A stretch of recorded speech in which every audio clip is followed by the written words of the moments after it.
"It's time to come in, Evie," said my wife to our 6-year-old daughter. She had been outside for far too long, and it was almost time for dinner. It was a brisk evening in June, and I had been writing at my desk for the last hour or two, finishing up some things for the night. I could hear Evie's sweet voice piping in, "Okay, Mommy." Even through the open window in my office, I could sense the sadness in her voice. "Aren't you hungry, Princess?" asked my wife curiously. I had stopped writing to watch the two interact because it often put me in a jovial mood. "Yes, Mommy, I am," said Evelyn, as sweet as could be.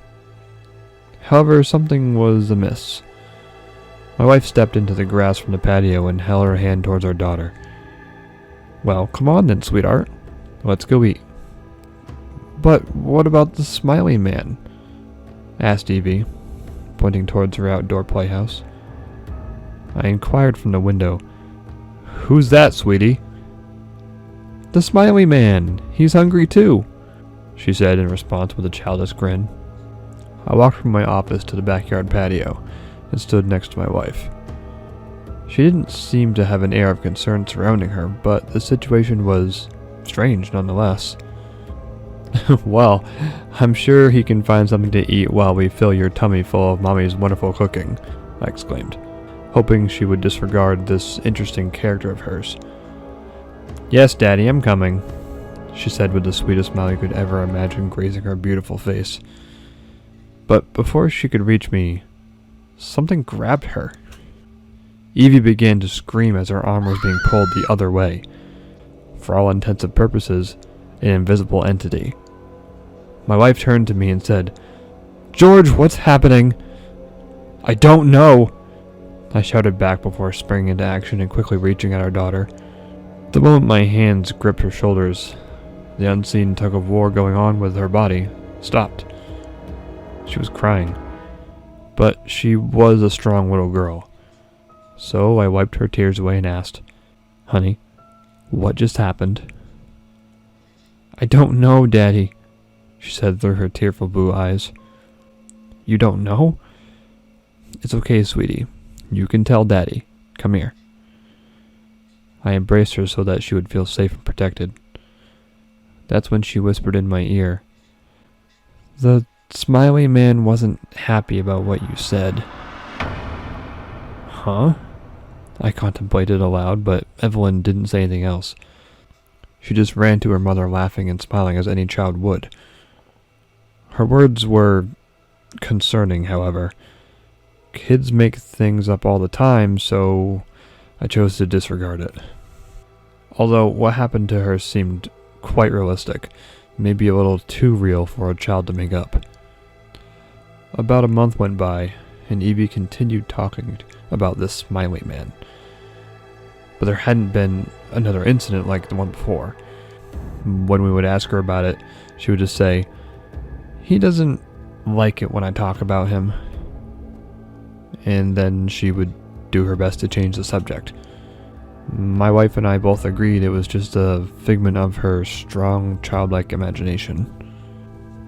One morning, I was standing on the back patio with a cup of coffee, enjoying the early morning air.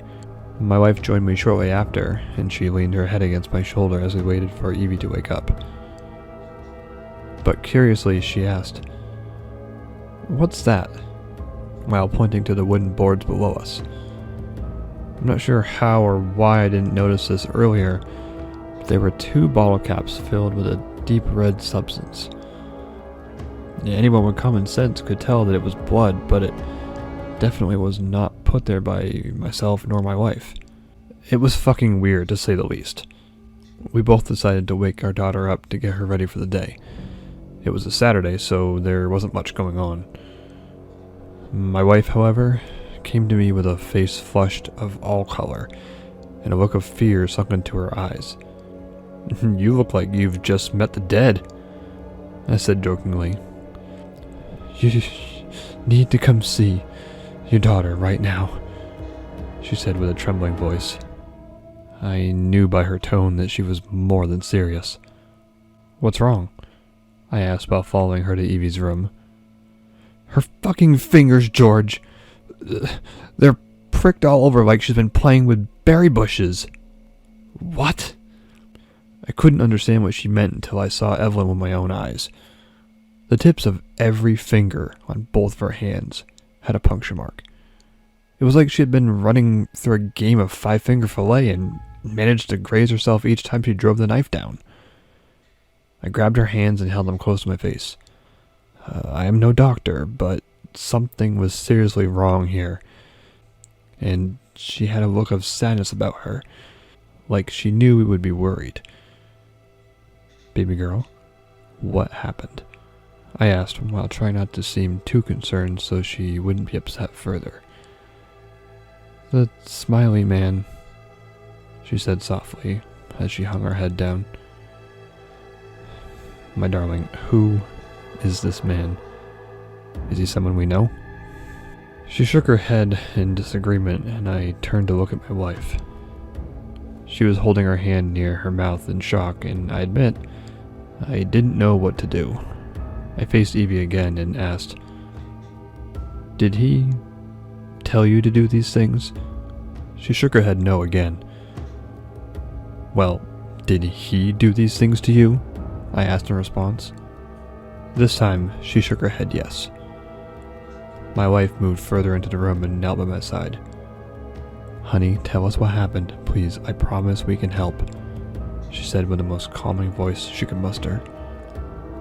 Evelyn started to sob. He poked my fingers." Then she turned her teary eyes towards us. "He said he needed to veed." "Veed?"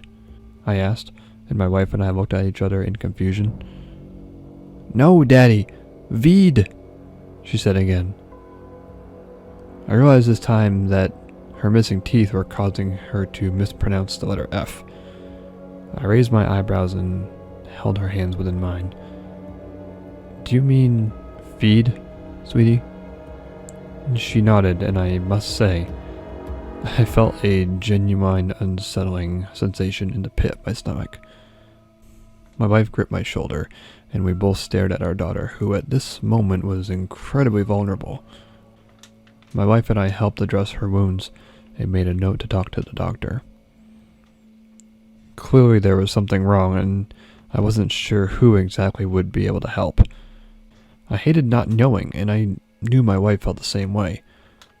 But things escalated violently from that day on. The doctor said that she had likely gotten into something she shouldn't have, and was placing the blame on this smiley man so that she wouldn't get into trouble. I understood that, but other things have been happening. Things that clearly weren't because of her.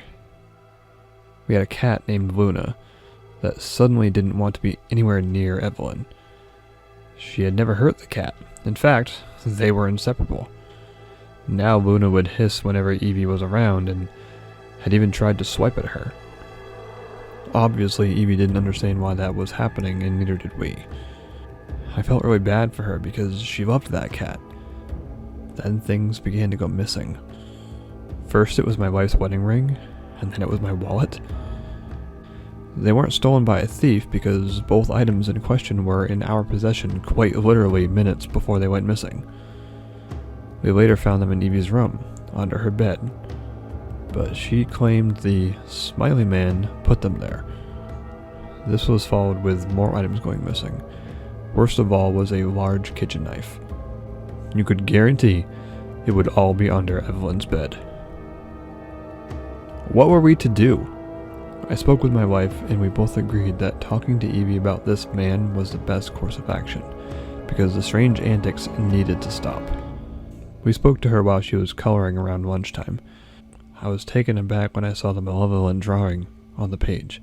She had completely drawn over the image that she was meant to color inside of.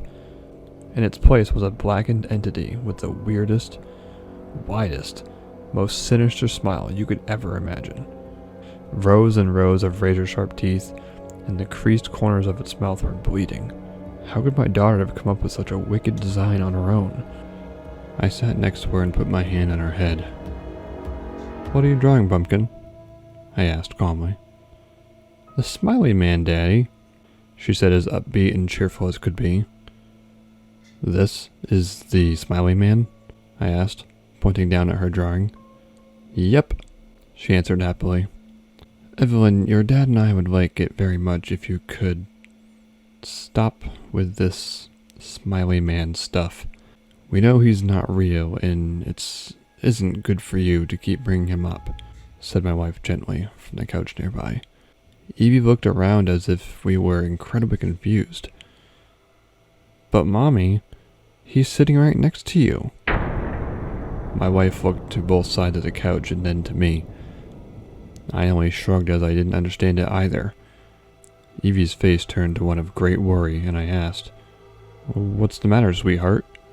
Her upper lip trembled as she pointed to an empty space next to her mother. "His mouth is around Mommy's head." "What?" I exclaimed, while looking back toward my wife. Visibly, I couldn't see a single thing wrong. I even stood up and swatted at the air near her head, but felt nothing. "Stop, Daddy! He doesn't like that!" shouted Evelyn from behind me, and suddenly, as I turned around, one of her colored pencils lifted into the air and shot straight at me. I ducked my head and the pencil continued going until it stuck into the wall on the other side of the room, burying itself almost entirely within. "George, what the hell was that?"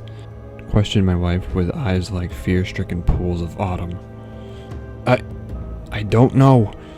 Evelyn, what is going on?" I tried not to barrage her daughter with questions she couldn't answer, but she seemed to be at the root of what was happening. She started to cry before her whole body levitated all the way up to the ceiling.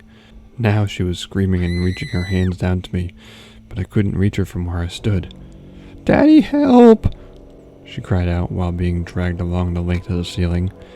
"George, help her!" shouted my wife from the couch. "What am I supposed to do? She's on the fucking ceiling," I said back to her. I wasn't just going to do nothing, though, despite my complaint. There was a chair near Evie that would give me just enough reach to hopefully grab onto her. As soon as I was under her, though, she dropped and was sent hurtling towards the ground at a distance that a child her age would surely suffer immense pain from. Were she to hit the ground, that is. Luckily, I was right there, and I was able to catch her before the unfortunate possibility. "You believe me now, Daddy?" asked Evelyn with a sense of maturity I didn't know she had. "Yes, sweetie, I believe you. We both believe you," I said while staring at my wife. She was visibly shaking, and understandably so. However, we didn't know what to do about this smiley man plaguing our daughter. What's even worse is that Evelyn began to get sick. Really sick.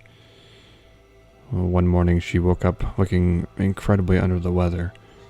Her black hair had a sheen to it like it was wet, but she hadn't had a bath. Her skin was a greenish blue hue and her face was gaunt. The only thing she could say was, "I don't feel so good." We did our best to take care of her. When we took her to the doctor, they didn't seem to notice anything wrong with her, even though it was blatantly obvious. They went as far as to say we were projecting an illness on her that she didn't have. But that was ridiculous because she was starting to cough up blood. We were not projecting that bullshit onto our daughter. A week ago, she suddenly took a turn for the better. She seemed to be entirely back to normal, and my wife and I were both eternally grateful. However, she started wearing this creepy smile. It wouldn't be so ominous if she didn't have a look of malice in her eyes. A look that a child shouldn't have. 4 days ago, my wife screamed from the kitchen. Not one of horror, but one of pain. When I ran into the room to see what had happened, I saw a pool of blood forming beneath her feet. There was shattered glass everywhere, sparkling in the afternoon sunlight that shined through our kitchen windows. I didn't have to think long for me to know that Evelyn did it. After all, she was still holding the handles to the glasses she broke with a diabolical smile on her pale face. I tended to my wife's wounds and cleaned up the glass. I remember hearing inhuman laughter from somewhere in the house. A part of me wondered if it was coming from the cabinets in front of me, but I dared not open them because the whole situation had me terrified. That's when I noticed Evelyn had her head peeking out at me from around the corner. The next day, my wife and I were awoken to the sound of our cat Luna yowling. I jumped out of bed and ran into the hall only to slip on something and fall on my back. When I regained my composure, I saw I had slipped on a trail of blood that went from our room to Evie's room. I stood up and followed the trail carefully so I didn't slip again. When I entered her room that day, I was horrified. Our cat Luna was half eaten in the corner and Evie's mouth was covered in blood. "What have you done?" I shouted, but it may have been less so because of me being in shock. "The smiley man was hungry," said Evelyn, smiling to reveal bits of flesh amongst her scarcely growing teeth. "Oh my gosh, Evie, this is too far," I said, and I heard my wife gasp in the hallway. "George, what do we do?" she asked, completely petrified by the scene before us. I don't know. Evie, just stay in your room today." It was all I could think of. My wife and I buried our cat and cleaned up the hallway as well as Evelyn's room.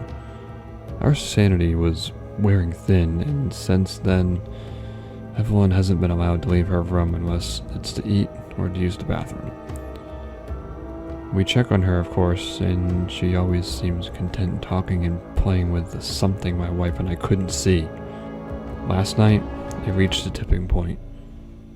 We saw things you wouldn't believe. As night fell, my wife and I were tucking ourselves into bed. Evelyn was already asleep, and so far everything seemed to be normal.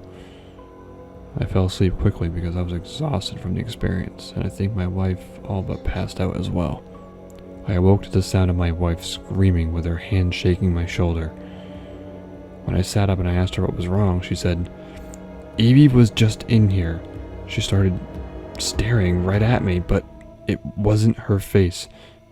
It was like her mouth stretched away from her. Or maybe her face just got wider. I could hear and feel my wife's rapid breathing, and I knew that it had to likely not been a bad dream. "Where did she go?" I asked, trying to rub her back for comfort. "She scurried off, on all fours like an animal. But it was fast, George, and her arms and legs looked long like a spider's. What is happening to our daughter?" "I don't know, but I'm about to find out," I said, as I got out of bed and walked into the darkened hallway. I felt a certain heaviness in the air and smelled a foul stench that lingered so thick you could taste it. When I looked to the end of the hallway, there was Evelyn, peeking out at me like a kid who's hiding would do. She then beckoned to me with her pointer finger, and I almost complied. That was before I heard the voice of my daughter from behind me. "Daddy?" she asked with a gentle, soft voice. I spun around and there she was, holding a teddy bear. When I faced back down the hall, she was there as well, smiling at me wide and menacingly. "What the fuck is going on?" I whispered. But then Evelyn, the one at the end of the hall, stretched her arm out across the width of the entryway. Then a leg, then another arm, then her other leg. I reached back to see if the other Evelyn was there, but she wasn't. Was it an illusion? I still don't know. The nightlight in the hallway illuminated Evelyn's elongated body as she crawled up the wall and onto the ceiling, and her neck stretched thin until it was barely held on. An unnaturally wide smile dawned on the face of my child, and all I could do was run back into the bedroom. I slammed the door behind me and told my wife we were leaving. We had to leave. "What's happening?" she asked in protest. "She's crawling on the fucking ceiling," I shouted back, and as I did, I heard that same devious laughter from the kitchen outside our door, accompanied with the thudding sounds of what I can only assume was Evelyn crawling on the ceiling. I decided we would go through the window because I wasn't going to try and get by her, and lucky for me, I was somebody who kept their keys and wallet in the bedroom. It's a good thing it didn't go missing again. My wife and I escaped through the window and ran barefoot to the car. I heard Evelyn scream a low, bellowing scream from inside, followed by the word, "Hungry."